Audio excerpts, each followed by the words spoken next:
जय हिंद दोस्तों, नमस्कार। एक बार फिर से आप सभी का स्वागत है आज की इस नई क्लास में। तो जो हम लोग सीरीज कर रहे थे साइंस की 2000 क्वेश्चंस की, उसका जो है आज हम लोग सेट नंबर तीसरा करने वाले हैं। इसमें जो है हम लोग क्वेश्चन नंबर 51 से लेकर के क्वेश्चन नंबर 100 तक हम लोग देखने वाले हैं। इसलिए अगर आप लोग किसी भी एग्जाम की तैयारी कर रहे हैं, चाहे एसएससी का हो, रेलवे का हो, यूपीएससी का हो, यूपीपीएससी का हो, कोई भी एग्जाम हो, सभी एग्जाम के लिए क्लास जो है बेहद ही महत्वपूर्ण होने वाली है। क्योंकि हमने इसमें जो है सारे क्वेश्चंस इंपॉर्टेंट क्वेश्चंस लिए हैं जो कि एग्जाम में आ सकते हैं। तो आइए शुरू करते हैं। क्वेश्चन नंबर 51 है। 4.0 किलोग्राम द्रव्यमान की एक वस्तु क्षैतिज दिशा में 5.0 मीटर प्रति सेकंड की गति से बढ़ रही है। इसकी गति 10 मीटर प्रति सेकंड तक बढ़ाने के लिए इस पर किया गया कार्य कितना होगा? तो यहाँ पर जो है इसका सूत्र होता है W बराबर 1/2 m v square minus u square. ठीक है, तो ये जो है ये अंतिम गति है और u जो है ये प्रारंभिक गति है। तो यहाँ पर जब इसको वैल्यू पुट करेंगे इस पर जो है, तो हाफ m का मान दिया है 4 किलोग्राम और जो v है v का मान दिया है 10 मीटर प्रति सेकंड, तो 10 का स्क्वायर हो जाएगा। जो u का मान दिया है 5 मीटर प्रति सेकंड, तो ये है हो जाएगा 5 का स्क्वायर। इसको जब सॉल्व करेंगे तो 1/2 4 10 हम 100 हो जाएगा, माइनस 5 25 हो जाएगा। जब इसको सॉल्व करेंगे तो 2 दूनी 4 हो जाएगा, ये 2 से 2 कट जाए, मतलब 2 से 4 कट जाएगा ये, तो 2 और इधर हो जाएगा 75। ठीक है, जब इसको सॉल्व करेंगे तो ये हो जाएगा 150 जूल। ये इसका आंसर निकल कर आ जाएगा। तो यहाँ पर जो ऑप्शन नंबर जो ए है ये इसका राइट आंसर हो जाएगा। ठीक है, यहाँ पर फैक्ट की बात करते हैं तो कार्य बराबर होता है गतिज ऊर्जा में परिवर्तन, और ये जो है इसका फार्मूला होता है। तो ये आप लोग ध्यान रखिएगा यहाँ पर। चलिए अगला क्वेश्चन देखते हैं। तो दोस्तों अगर आप चैनल पर पहली बार आए हैं तो सब्सक्राइब कर लीजिएगा और जो बेल आइकन है उसको प्रेस कर लीजिएगा, जिससे कि सभी क्लास का अपडेट आपको मिलता रहेगा। यहाँ पर क्वेश्चन नंबर 52 है कि पानी का हिमांक बिंदु डैश है, बताइए। जो पानी का हिमांक बिंदु है ये कितना होता है? तो ये होता है 32 डिग्री फ़ारेनहाइट। अगर फैक्ट की बात की जाए, जो पानी का हिमांक बिंदु होता है अगर सेल्सियस में पूछा जाए तो ये होता है 0 डिग्री सेल्सियस। ठीक है, यहाँ पर ऑप्शन दिए हुए थे फ़ारेनहाइट में, तो इसका आंसर हो जाएगा 32 डिग्री फ़ारेनहाइट। अगर पूछा जाए उबलांक बिंदु तो ये जो है 100 डिग्री सेल्सियस या जो है 212 डिग्री फ़ारेनहाइट होता है। ठीक है, तो ये आप लोग ध्यान रखिएगा, यहाँ से जो है एग्जाम में क्वेश्चन बन सकता है। इसका आंसर हो जाएगा ऑप्शन नंबर डी। ठीक है, नेक्स्ट क्वेश्चन है। एक प्रतिबिंब का आवर्धन 1.5 है तथा गोलीय दर्पण से वस्तु की दूरी 30 सेंटीमीटर है, तो प्रतिबिंब डैश पर बनेगा, बताइए। इसमें ऑप्शन दिए हुए हैं। तो यहाँ पर जो आवर्धन का फार्मूला होता है, तो गोलीय दर्पण के लिए जो आवर्धन का फार्मूला होता है m बराबर -v/u होता है। ठीक है, आवर्धन दिया है यहाँ पर 1.5 और v का मान जो है आपको यहाँ पर निकालना है, और जो u का मान है ये जो है हो जाएगा 30 सेंटीमीटर यहाँ पर दिया हुआ है। ठीक है, लेकिन आप लोग ध्यान रखिएगा, जो यहाँ पर u है ये होगा माइनस में। ठीक है, क्योंकि ये जो u होता है ये माइनस में होता है। जब इसको सॉल्व करेंगे तो ये आ जाएगा 1.5 गुणित -30 इज इक्वल टू हो जाएगा -v। तो v इज इक्वल टू हो जाएगा माइनस का, ये हो जाएगा 15 तियां 45 माइनस का, तो v बराबर हो जाएगा 45 सेंटीमीटर। ठीक है, तो यहाँ पर जो है लेकिन ये पॉजिटिव आया है, तो पॉजिटिव का मतलब होता है कि जो प्रतिबिंब होगा वो आभासी बनेगा और दर्पण के पीछे बनेगा। तो दर्पण के पीछे बनेगा और 45 सेंटीमीटर दूरी पर बनेगा। ठीक है, तो यहाँ पर इसका आंसर हो जाएगा ऑप्शन नंबर ए। ठीक है, बात करते हैं फैक्ट की। जो गोली दर्पण के लिए जो आवर्धन का फार्मूला होता है m बराबर होता है -v/u। इसको आप लोग याद रखिएगा। अगर m का मान धनात्मक है तो जो प्रतिबिंब है ये आभासी बनेगा और दर्पण के पीछे बनेगा, और अगर m का मान माइनस है तो इमेज जो है ये सामने बनेगी। ठीक है, तो ये आप लोग यहाँ पर ध्यान रखिएगा। चलिए अगला क्वेश्चन देखते हैं। पूछा गया है कि जब कोई किरण उत्तल लेंस के मुख्य अक्ष के समानांतर आपतित होती है तो अपवर्तित किरण डैश से होकर गुजरती है। तो ये जो अपवर्तित किरण है ये मुख्य फोकस से होकर के गुजरती है। तो यहाँ पर इसका आंसर हो जाएगा ऑप्शन नंबर ए। अगला क्वेश्चन है, विद्युत परिपथ में डैश की गति से विद्युत धारा बनती है। तो ये जो है इलेक्ट्रॉन की गति से विद्युत धारा बनती है। तो यहाँ पर इसका आंसर हो जाएगा ऑप्शन नंबर ए। अगला क्वेश्चन है, किसी प्रतिरोधक के माध्यम से प्रवाहित होने वाली धारा इसके डैश के व्युत्क्रमानुपाती होती है। तो ये जो है प्रतिरोध के व्युत्क्रमानुपाती होती है। फैक्ट की बात की जाए, जो ओम का नियम है, ओम का नियम होता है आई अनुक्रमानुपाती n 1/r, यानी कि V बराबर हो जाएगा आई आर। ये जो है ओम का नियम होता है। ठीक है, चलिए इसको आप लोग ध्यान रखिएगा। नेक्स्ट क्वेश्चन है, फ्लेमिंग के बाएं हाथ के नियम में अंगूठे और मध्य उंगली के बीच का कोण कितना होता है? बताइए कि फ्लेमिंग के बाएं हाथ के नियम में अंगूठे और मध्य उंगली के बीच का जो कोण होता है ये कितना होता है? तो ये जो है 90 डिग्री होता है। तो यहाँ पर इसका आंसर हो जाएगा 90 डिग्री। ठीक है, इसका आंसर जो है ऑप्शन नंबर ए सही हो जाएगा। चलिए अगला क्वेश्चन देखते हैं। पूछा गया है कि निम्नलिखित में से कौन सा सिद्धांत सौर ऊर्जा प्रणाली से संबंधित है? तो यहाँ पर जो फोटोवोल्टाइक प्रभाव है ये जो है सौर ऊर्जा प्रणाली से संबंधित है। तो यहाँ पर इसका आंसर हो जाएगा ऑप्शन नंबर ए। ठीक है, नेक्स्ट क्वेश्चन है, पुराने जाइलम में किस प्रकार के अपशिष्ट उत्पादों को संग्रहित किया जाता है? तो इसमें जो है रेजिन और गोंद को जो है संग्रहित किया जाता है। तो यहाँ पर इसका आंसर हो जाएगा option number B. Next question है, जंतुओं का सबसे बड़ा समूह है, बताइए कि जंतुओं का सबसे बड़ा समूह कौन सा है? तो यहाँ पर जो आर्थ्रोपोडा है ये जो है जंतुओं का सबसे बड़ा समूह है। बात करें फैक्ट की, तो आर्थ्रोपोडा जो है ये सबसे बड़ा फाइलम है। बात करें उदाहरण की, तो कीट, मकड़ी और जो केकड़ा है ये जो है आर्थ्रोपोडा संघ में आते हैं। तो यहाँ पर इसका आंसर हो जाएगा ऑप्शन नंबर बी। ठीक है, चलिए अगला क्वेश्चन है, हृदय चक्र क्या है? ये जो हृदय चक्र है ये क्या है? तो हृदय चक्र जो है ये हृदय के संकुचन और शिथिलीकरण का एक चक्र है। ठीक है, इसी को बोलते हैं हृदय चक्र। एक हृदय चक्र जो है 0.8 सेकंड में पूरा होता है। तो यहाँ पर इसका आंसर हो जाएगा ऑप्शन नंबर सी। अगला क्वेश्चन है, डैश मांसपेशियों को हड्डियों से जोड़ता है। तो यहाँ पर जो स्नायु बंधन है ये जो है मांसपेशियों को हड्डियों से जोड़ता है। इसको जो है इंग्लिश में बोलते हैं टेंडन। ठीक है, ये जो है मसल्स को बोन से जोड़ता है।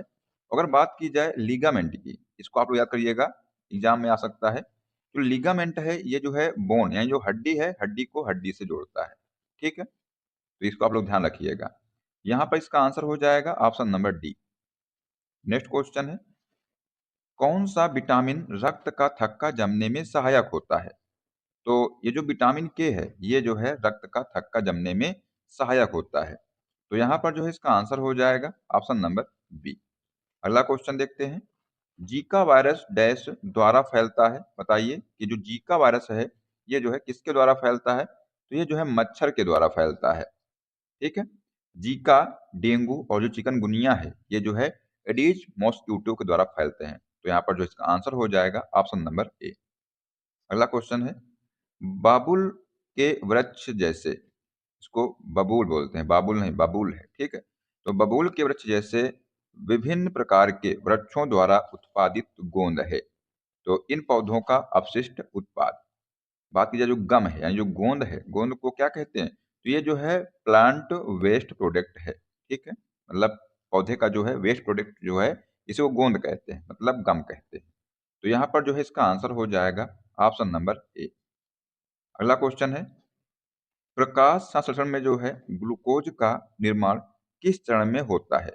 इसका निर्माण जो है ये केल्विन चक्र में होता है। किसमें होता है? तो केल्विन चक्र में जो है इसका निर्माण होता है। यहाँ पर इसका आंसर हो जाएगा ऑप्शन नंबर बी। अगला क्वेश्चन है, सामान्यतः किस पेड़ की डाली का उपयोग दांत साफ करने में किया जाता है? आसान प्रश्न है, बताइए क्या होगा इसका आंसर? कि सामान्यतः जो है किस पेड़ की डाली का उपयोग दांत साफ करने में किया जाता है? तो यहाँ पर जो नीम है, नीम का प्रयोग जो है दांत साफ करने में किया जाता है। नीम को जो है नेचुरल एंटीबैक्टीरियल कहते हैं। तो यहाँ पर जो है इसका आंसर हो जाएगा ऑप्शन नंबर बी। अगला क्वेश्चन है, त्वचा किस प्रकार का ऊतक है? ये जो त्वचा है ये किस प्रकार का ऊतक है? तो ये जो है एपिथेलियम ऊतक है। क्या है? ये एपिथेलियल ऊतक है ये। तो यहाँ पर इसका आंसर हो जाएगा ऑप्शन नंबर सी। अगला क्वेश्चन है, स्थिर अनुपात का नियम किसने दिया था? तो ये जो स्थिर अनुपात का नियम है ये जोसेफ प्रूस्ट ने दिया था। किसने दिया था? तो जोसेफ प्रूस्ट ने दिया था ये। तो यहाँ पर जो है इसका आंसर हो जाएगा ऑप्शन नंबर बी। चलिए नेक्स्ट क्वेश्चन है, धातु में एक मुक्त इलेक्ट्रॉन के पथ का आकार होता है। तो ये जो है वक्र के आकार का होता है। तो यहाँ पर इसका आंसर हो जाएगा option number C. Next question है, इलेक्ट्रॉन की खोज किसने की थी? बताइए, आसान प्रश्न है। इलेक्ट्रॉन की जो खोज है ये किसने की थी? तो इलेक्ट्रॉन की खोज जो है जे जे थॉमसन ने की थी। आप लोग इसको कैसे याद करेंगे? ईंट पर नाच। आप लोग इसको ऐसे याद कर सकते हैं, ट्रिक है याद करने की, ईंट पर नाच। ठीक है। ई से हो गया इलेक्ट्रॉन और टी से हो गया थॉमसन या थॉमसन। ठीक है। पा से हो गया प्रोटॉन और रा से हो गया रदरफोर्ड, ना से हो गया न्यूट्रॉन और चा से हो गया चैडविक। ठीक है। तो इसको आप लोग ऐसे याद कर सकते हैं। अगर आपसे पूछा जाए जो इलेक्ट्रॉन की खोज है ये कब हुई थी, तो कब हुई थी? तो 1897 में हुई थी। ठीक है। तो ये भी आप लोग ध्यान रखिएगा। चलिए अगला क्वेश्चन देखते हैं, यदि किसी तत्व के परमाणु में 11 प्रोटॉन और 12 न्यूट्रॉन हों तो द्रव्यमान संख्या होगी। तो अगर आप लोगों को मालूम हो कि जो द्रव्यमान संख्या है, द्रव्यमान संख्या का जो फार्मूला होता है, मतलब जो मास नंबर है, इसका फार्मूला होता है प्रोटॉनों की संख्या प्लस न्यूट्रॉनों की संख्या। प्रोटॉनों की संख्या दी है यहाँ पर 11, जो न्यूट्रॉन दिए हैं ये दिए हैं 12, तो ये जो है मिलकर के हो जाएंगे 23। ठीक है। तो जो यहाँ पर द्रव्यमान संख्या ये कितनी हो जाएगी? तो 23 हो जाएगी। तो यहाँ पर इसका आंसर हो जाएगा ऑप्शन नंबर सी। तो ये आप लोग यहाँ पर ध्यान रखिएगा। ठीक है। चलिए अगला क्वेश्चन देखते हैं। पूछा गया है यहाँ पर कि किसी तत्व की संयोजन शक्ति कहलाती है। बताइए। तो ये जो संयोजकता कहलाती है, मतलब कि जो किसी तत्व की जो संयोजन शक्ति होती है ये संयोजकता कहलाती है। ठीक है। तो यहाँ पर जो है इसका आंसर हो जाएगा ऑप्शन नंबर डी।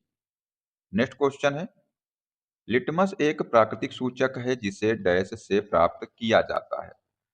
जो लिटमस है इसको जो है लाइकेन से प्राप्त किया जाता है। यहाँ पर इसका आंसर हो जाएगा ऑप्शन नंबर डी।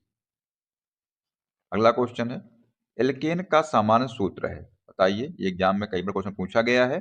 जो एल्केन है इसका सामान्य सूत्र क्या होता है? तो इसका सामान्य सूत्र होता है CnH2n+2। ठीक है। ये जो है एल्केन का सामान्य सूत्र होता है। तो यहाँ पर इसका आंसर हो जाएगा ऑप्शन नंबर सी, CnH2n+2। ठीक है। चलिए नेक्स्ट क्वेश्चन देखते हैं, शरीर की सबसे बड़ी ग्रंथि कौन है? बताइए, देखते हैं कौन बताएगा इसका आंसर, कि शरीर की सबसे बड़ी ग्रंथि कौन है? तो ये जो है यकृत जो है शरीर की सबसे बड़ी ग्रंथि है। यकृत जो है पित्त बनाता है, भोजन के पाचन व विषैले पदार्थों के निष्कासन में जो है ये मदद करता है। तो यहाँ पर जो है इसका आंसर हो जाएगा ऑप्शन नंबर सी। अगला क्वेश्चन है, मादा जनन अंग से कौन से हार्मोन का स्राव होता है? तो इससे जो है एस्ट्रोजन, प्रोजेस्टेरॉन और रिलैक्सिन, ये तीनों हार्मोन का जो है स्राव होता है। अंडाशय से जो है तीनों हार्मोन निकलते हैं। जो एस्ट्रोजन होता है ये स्त्री लक्षण जो है प्रकट करता है। यहाँ पर जो प्रोजेस्टेरॉन हार्मोन होता है ये गर्भधारण में सहायक होता है। और जो रिलैक्सिन जो है ये प्रसव में सहायक होता है। ठीक है। तो यहाँ पर जो है इसका आंसर हो जाएगा ऑप्शन नंबर डी, सभी कथन इसमें जो है सही है। ठीक है। चलिए नेक्स्ट क्वेश्चन है, ऐच्छिक गतियों का नियंत्रण कौन करता है? तो जो ऐच्छिक गतियां हैं इनका नियंत्रण है ये सेरिब्रम करता है। सोच समझकर किए गए काम, चलना, लिखना, ये जो सेरिब्रम नियंत्रित करता है। तो यहाँ पर इसका आंसर हो जाएगा ऑप्शन नंबर ए। अगला क्वेश्चन है, शरीर का तापक्रम कहाँ नियंत्रित होता है? तो जो शरीर का तापक्रम है ये हाइपोथैलेमस में नियंत्रित होता है। यह शरीर को ठंडा गर्म होने पर संतुलित रखता है। तो ये भी आप लोग ध्यान रखिएगा। ठीक है। यहाँ पर इसका आंसर हो जाएगा ऑप्शन नंबर सी। अगला क्वेश्चन है, अमीबा में भोजन का अंतर्ग्रहण किससे होता है? तो ये क्वेश्चन जो है एग्जाम में कई बार पूछा गया है। इसका यहाँ पर आंसर हो जाएगा कूटपाद से होता है। कूटपाद भोजन को घेर कर अंदर ले जाते हैं। तो यहाँ पर जो है इसका आंसर हो जाएगा ऑप्शन नंबर ए।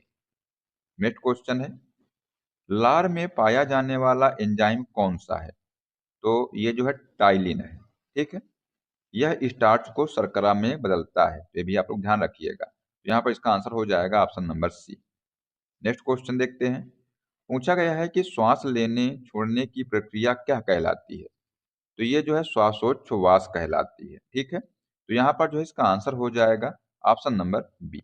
यह केवल हवा का अंदर बाहर जाना है, इसी को बोलते हैं श्वासोच्छ्वास। ठीक है, नेक्स्ट क्वेश्चन है, कोशिका ऊर्जा के लिए किसका उपयोग करती है? जो कोशिका है ये ऊर्जा के लिए जो है किसका उपयोग करती है?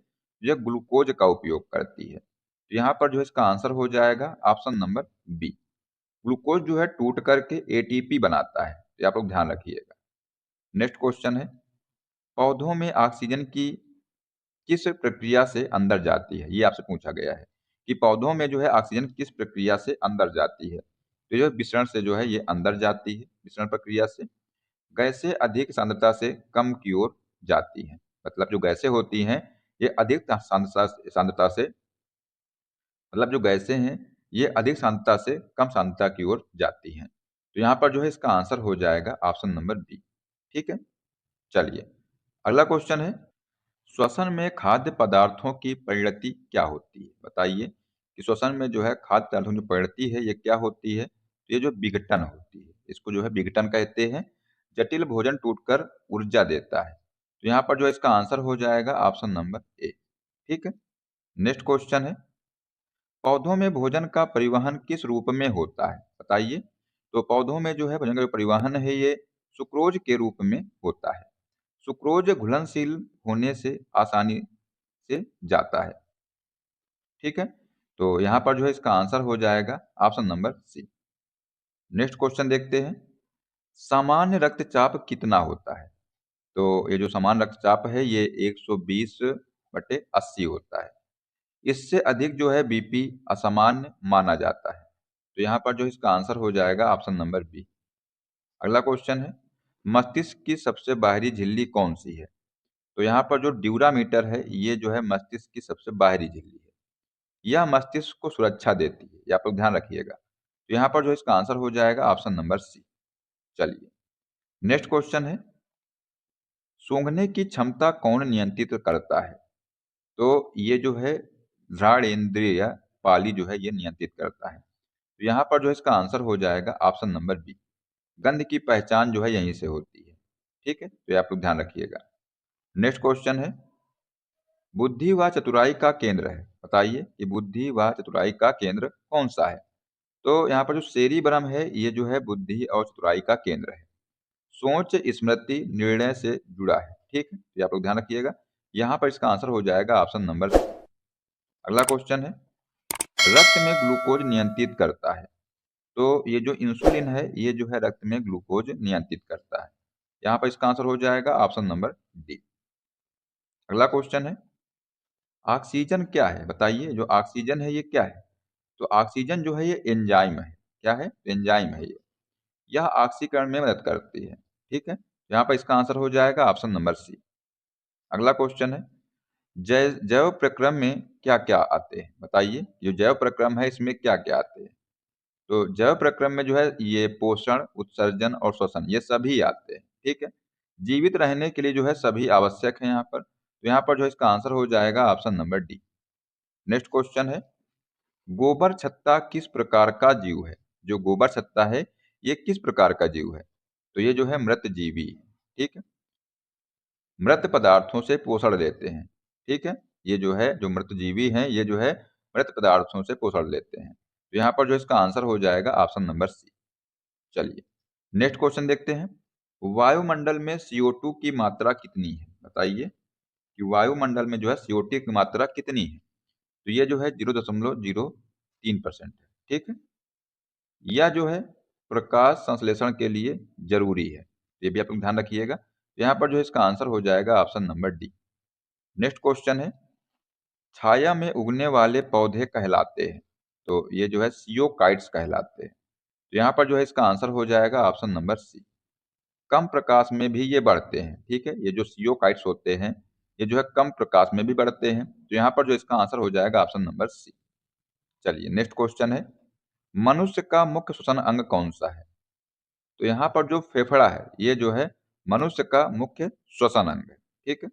ऑक्सीजन यानी CO2 का आदान प्रदान होता है यहाँ पर।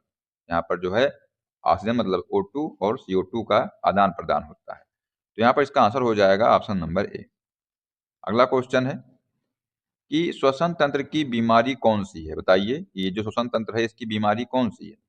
तो ये जो टीबी है और जो निमोनिया है, ये दोनों जो है इसकी बीमारी है। दोनों जो है फेफड़ों को प्रभावित करती है, ठीक है। चाहे टीबी हो और या निमोनिया, ये दोनों जो है फेफड़ों को प्रभावित करती है। तो यहाँ पर इसका आंसर हो जाएगा ऑप्शन नंबर डी। अगला क्वेश्चन है, उच्च रक्तचाप को क्या कहते हैं? तो ये जो उच्च रक्तचाप है इसको जो है हाइपरटेंशन कहते हैं। क्या कहते हैं? इसको जो है हाइपरटेंशन कहते हैं। इससे जो है हृदय रोग का खतरा बढ़ता है। तो यहाँ पर इसका आंसर हो जाएगा ऑप्शन नंबर सी। अगला क्वेश्चन है, मछलियों का उत्सर्जी पदार्थ क्या है? बताइए, जो मछलियां हैं इसका जो है उत्सर्जी पदार्थ क्या है? तो ये अमोनिया है, ठीक है।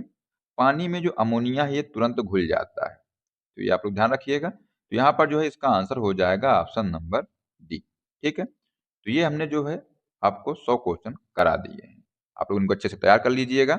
अब आइए आपको क्वेश्चन देते हैं। क्वेश्चन है कि लार में पाया जाने वाला जो एंजाइम है ये कौन सा है?